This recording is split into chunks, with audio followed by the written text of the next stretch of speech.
Hi, good morning Luzon, Visayas at Mindanao. Magandang araw sa inyo ka-coffee. Nako ha, si PBBM ginawa nyo na namang pulutan dyan sa Maisog Rally. Prayer rally na naman daw ito ka-coffee. Pero binanata na naman si PBBM, ginawang pulutan dyan sa Maisog Rally na yan. Oh. At syempre, number one dyan, hindi pwedeng mawala dyan ang pambansang marites na si Harry Roque. Isa siya dyan ka-coffee sa nuknukan ng chismis. At number one yan sa paninira kay Pangulong Bongbong Marcos. Binash ng binash si PBBM dito at yung mga taga-Japan naman, nadadala naman ni Roque. Sige, pakinggan natin ito kasi nabudol daw sila eh. Sila daw yung mga nabudol eh. Sige, pakinggan muna natin itong si Harry Roque.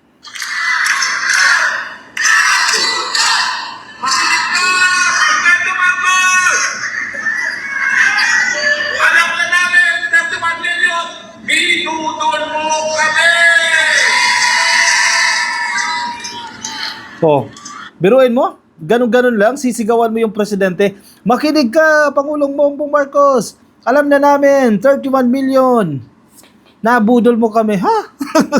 Sinasabi mong 31 million, nabudol. Kasama kami doon sa 31 million, hindi naman kami nabudol. Kayo lang yan, baka wala pa kayong 1 million na sinasabi yung nabudol. Ayan, akala ko ba unity? Bakit ayaw ng tantanan si PBBM? Kampanya yun eh. Anong klaseng style ng pangangampanya yan? Paninira? Aba, hindi nagwo-work yung mga ganyang klase ng kampanya. Paninira ang ginagawa nyo dyan. Nako po, magkampanya kayo, promote nyo yung sarili ninyo.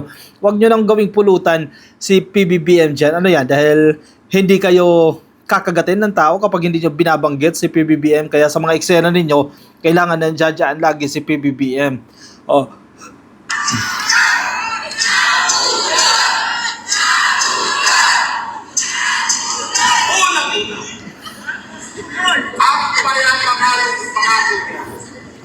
Magkakaroon tayo ng unity, pagkakaisa, para harapin ang lahat ng pagkakaroon. Oh, correct. Totoo yan. Magkakaroon talaga ng unity. Ang problema sa inyo, hindi kayo nabigyan ng posisyon, winasak nyo yung unity na yan. O sinong nanira sa unity? Hindi kayo.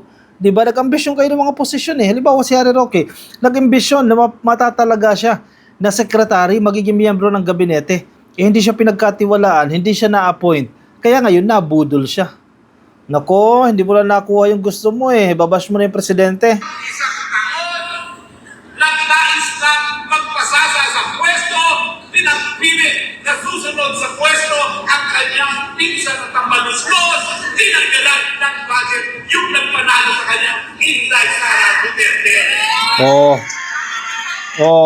Yung nagpanalo daw po kay PBBM si Sara Duterte daw. Kaya hindi nila matanggap yan dahil yung nagpanalo daw sa kanila na si Sara Duterte, tinanggalan daw ng budget. Totoo ba yun na tinanggalan ng budget? Hindi naman. Ang tinanggal yung confidential funds.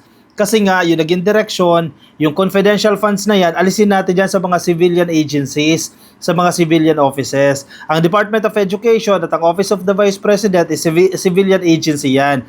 So, naging decision ng Kongreso dyan, alisin lahat ng confidential funds dahil nagiging controversial nga eh.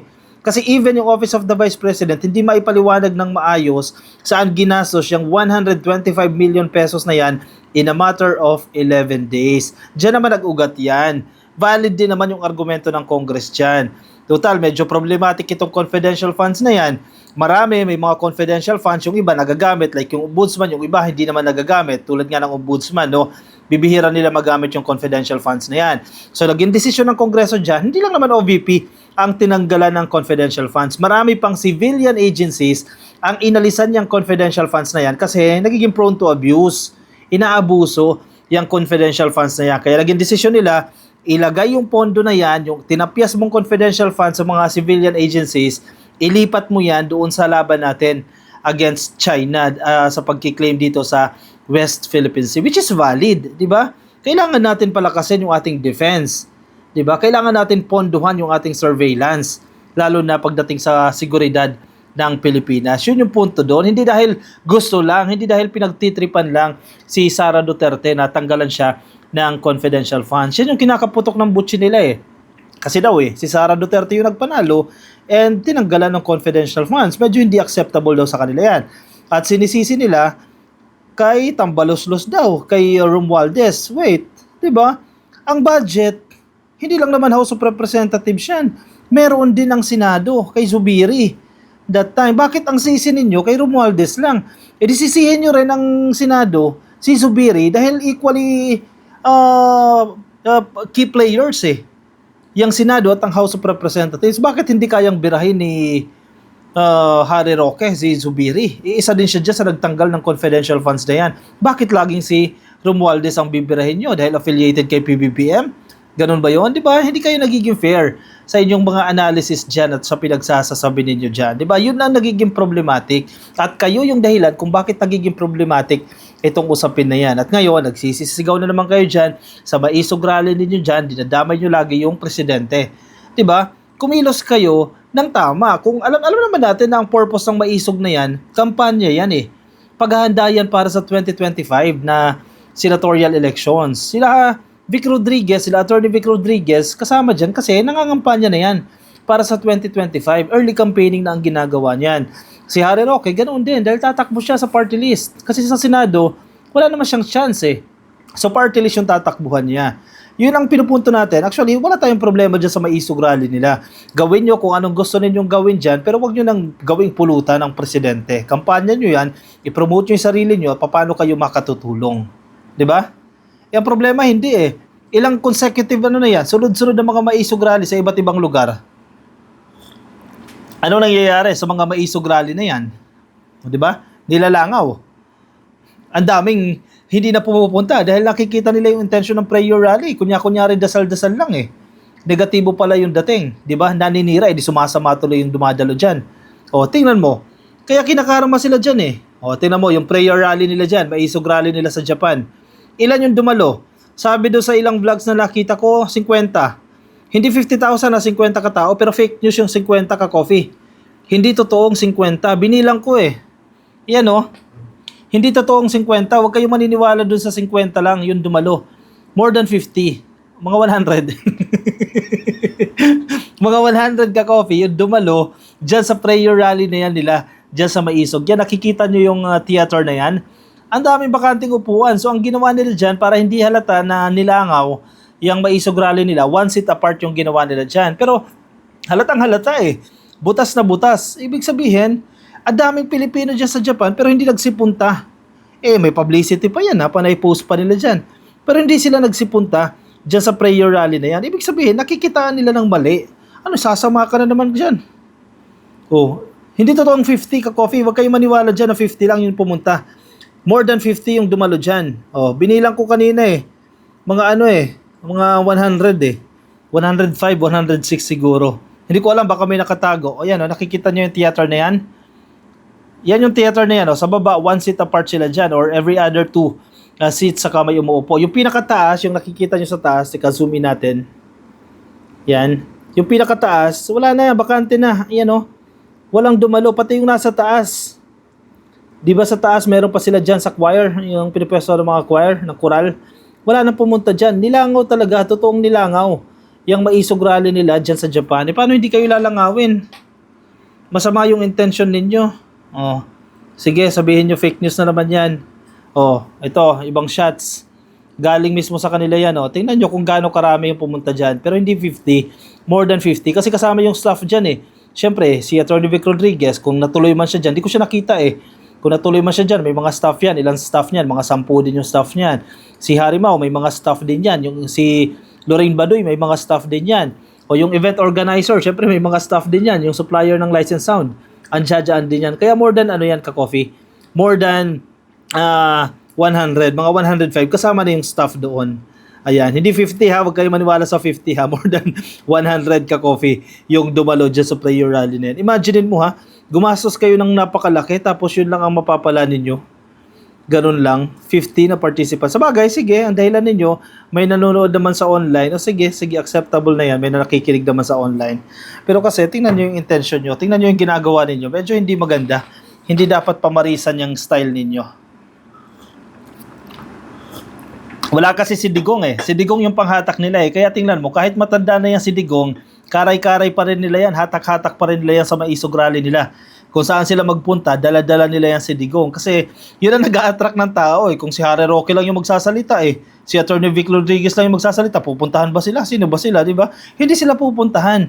Kaya kailangan nila si Digong. Kailangan, kahit hirap na hirap nang tumayo si Digong, karay-karay pa rin nila. Ang problema, nasa labas ng Pilipinas yan eh. Japan yan eh. Hindi pwedeng lumabas ng bansa kasi natatakot eh.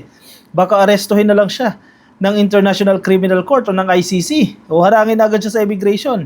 O edi napahamak pa siya dyan. Kaya hindi na siya sumama dyan. Kaya nilangaw lalo yung prayer rally nila dyan sa Japan. At isa pa, ito. Tignan mo kung bakit kinakarma itong mga to. Maging ang Facebook, napuno na sa kanila. O, tinake down na po ng Facebook itong page ng SMNI. Itong Gikan sa Masa para sa Masa, itong programa ni Digong. Eh kasi kung nagpapakalat ka ng hate, di ba? Si Facebook mahigpit dyan eh. Hate speech, fake news, eh take down ka talaga nila. Kasi parang sinisira mo yung constituents mo eh. Kung puro fake yung papakalat mo dyan, puro hate speech ang gagawin mo dyan, eh take down ka. Yan yung policy ng Facebook. Ngayon, binabash nila ngayon ng Facebook. Yung baka naman sinuhulan na naman ng Facebook ni First Lady. Ganyan ang dahilan ninyo. Baka ang nag-uutos na naman yan si First Lady Liza Araneta Marcos na i-take down itong programa ni Digong o itong Facebook page nila. Kasi yan lagi ang dahilan nila. Kapag hindi favorable yung nagiging action sa grupo nila, kasalanan ni First Lady, ang kasalanan ni PBBM. O, anyari sa inyo dyan ngayon? Facebook page of Duterte's program on SMNI taken down. Nasa balita po ng TV5 ng One News. Ito pong Gikan sa Masa para sa Masa previously featured the former president with fugitive Apollo Kibuloy as co-anchor. O, kibuloyin mo. Fugitive yung host doon sa programa. O si Kibuloy. Hindi mo ito take down? Hindi parang pinapakalat mo yung ideology ng fugitive na yun. Ni Kibuloy na until now hindi pa mahanap. Tama lang na i-take down yan. Diba? Yung ideology, yung tao na yun na pugante, nagpapakalat ng ideology at iaalaw pa ng Facebook. Siyempre ayaw ng Facebook yan, kaya tinake down nila yan. Dagikan sa Masa para sa Masa Facebook page of former President Digong has been removed according to Sunshine Media Network International. Ano gusto nila mangyari dyan? I-promote pa ni Meta, i-promote pa ni Facebook. In a post on Twitter for the SMNI Digital Media Management said that Facebook made the decision without informing the media network. Hindi naman ganun magsabi ang Facebook, o teka ha, o SMNI, ganito ha yung page ninyo, isususpend namin. Hindi ganun yon, pero nagno-notify sa inyo yan, mag-i-email sa inyo yan. Kung ano yung registered email, doon sa account na yan, nagno-notify yan. Kasi tayo, nag-handle din tayo ng Facebook page.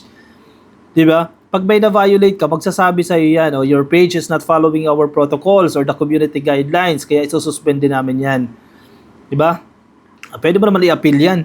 SMNI said it will remain committed to inform the public about Duterte as it asks supporters to follow other social media accounts of the network. Ang karma dito ng SMNI, sunod-sunod ka, Coffee. Grabe, no?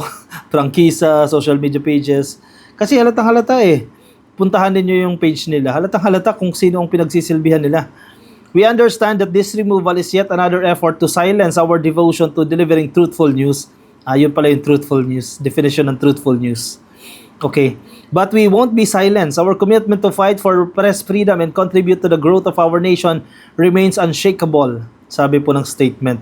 Gikan sa Masa para sa Masa featured Duterte with Apollo Kibuloy as co-anchor.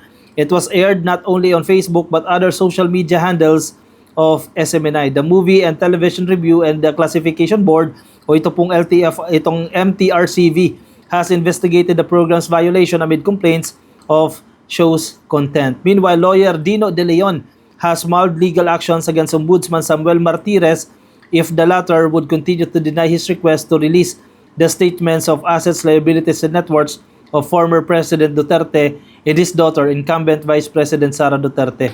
Nako, magkakalabasan ng baho yan kapag inilabas yan. In a letter dated June 5, received by the Ombudsman on the same day, De Leon requested for the sal-ends of Duterte's from 2007 to 2023. Nako, imbestigahan na naman yan. Nako, kasi naman kung nanahimik na lang sana kayo hindi na sana hahantong sa ganitong sitwasyon. Yung problema, ayaw nyo tumigil Sige, bira, bash pa rin kayo. Hindi nyo na tinantanan ng administrasyon na ito. Kaya nagiging supportive na lang kayo. Diba? Kung irespeto nyo na lang itong naging desisyon ng 31 million Filipinos na iboto si PBBM, hindi wala sana problema.